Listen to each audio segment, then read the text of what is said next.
All right, welcome to This Explainer. Today, we're diving deep into what is essentially a masterclass, one that's going to completely transform how you view the seemingly chaotic movements of the market. We're literally pulling back the curtain to reveal the hidden blueprint used by smart money and big institutions. So if you've ever felt like the market is actively hunting your stop losses, you are absolutely in the right place. Get ready to entirely shift your perspective. So let's kick things off with a fundamental question. Who is really in control of the market? Because at the end of the day, every single price movement you see on a chart is just a relentless tug of war between supply and demand, buyers versus sellers. The concepts we're decoding today are going to show you exactly how to spot the victor of that battle in real time, way before the rest of the crowd even catches on.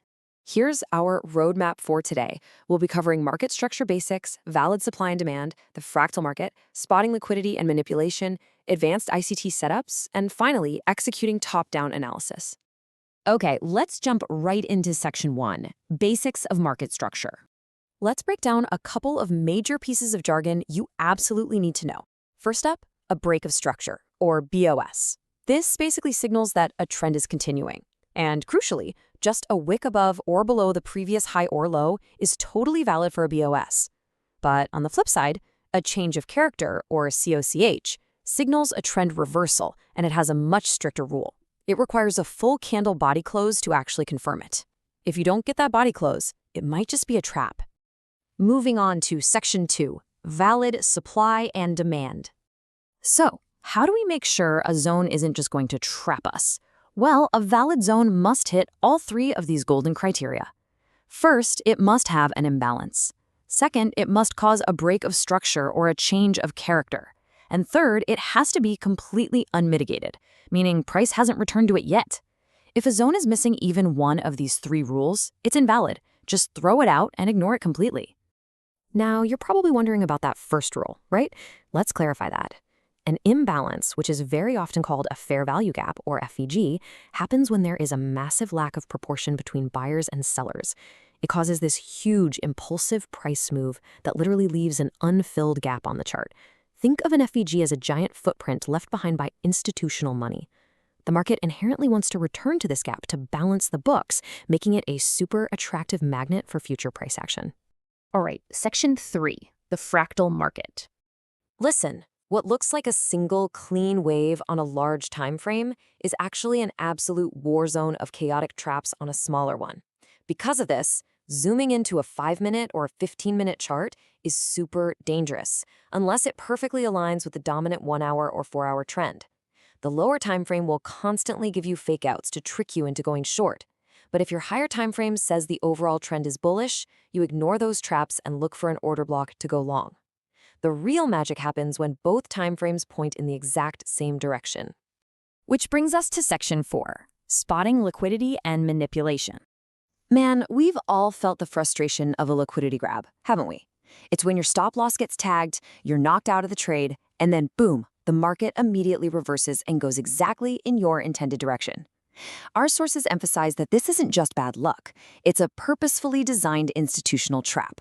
The market needs liquidity, which is honestly just a fancy word for resting orders, to make large moves. To find these traps, you really need to know where the liquidity pools are hiding. Buy-side liquidity rests right above swing highs. This pool is made up of buy stops from traders who are shorting the market. On the other hand, sell-side liquidity rests below swing lows, made up of sell stops from buyers. The market is constantly bouncing from one liquidity pool to the other. When smart money wants to buy, they'll often shove the price down into sell-side liquidity first, scooping up all those stop-loss orders to fill their own massive buy positions. And this cycle is brilliantly known as the power of three. First up, accumulation. This is where the market just chops sideways, building up orders. Next comes manipulation. This is the fake-out that sweeps the liquidity we just talked about. And finally, distribution. That's when the real explosive move actually happens. If you don't understand this cycle, you're going to constantly fall victim during that manipulation phase. Let's move into Section 5, Advanced ICT Trade Setups. So how do we spot a real trend reversal versus a fake-out designed just to grab liquidity? Well, a market flip happens when price taps a valid zone, completely fails to make a higher high, showing exhaustion, and then creates a valid change of character with a clear imbalance. Now that's a real reversal. But a liquidity grab pattern, that's a fake-out. It breaks structure, but with absolutely no imbalance and just pushes lower into an extreme, unmitigated demand zone. That's a trap, custom designed to trick people into shorting right before the market shoots upward.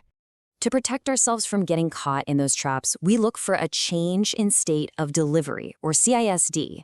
This is our ultimate confirmation tool. We spot it when an impulsive, strong candle cleanly closes past the recent structural line. Waiting for a CISD ensures that the manipulation phase is actually over, completely validating our directional bias before we risk a single dime of our capital. And finally, Section 6, executing top-down analysis.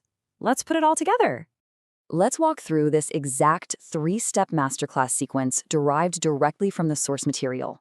Step 1 happens on the 1-hour chart. You literally sit on your hands and wait for a major liquidity sweep to determine your bias. Once that sweep happens, step 2 is zooming right into the 15-minute chart to look for your confirmation, either a change of character or a CSD. Step 3 is the sniper entry. You place your limit order right at an unmitigated fair value gap on that 15-minute chart. Now you can enhance that 15-minute entry even further by layering your filters. If you're shorting, make sure your fair value gap is in a premium zone. If you're going long, ensure it's in a discount zone. Even better, you can pull out the Fibonacci retracement tool to find the optimal trade entry, or OTE, right between the 0.62 and 0.79 levels.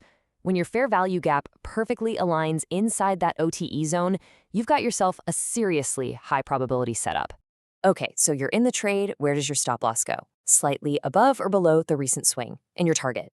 The sources are incredibly clear on this. You should always target at least double your risk, a minimum 1 to 2 risk to reward ratio. Essentially, you're aiming for the next major pool of liquidity.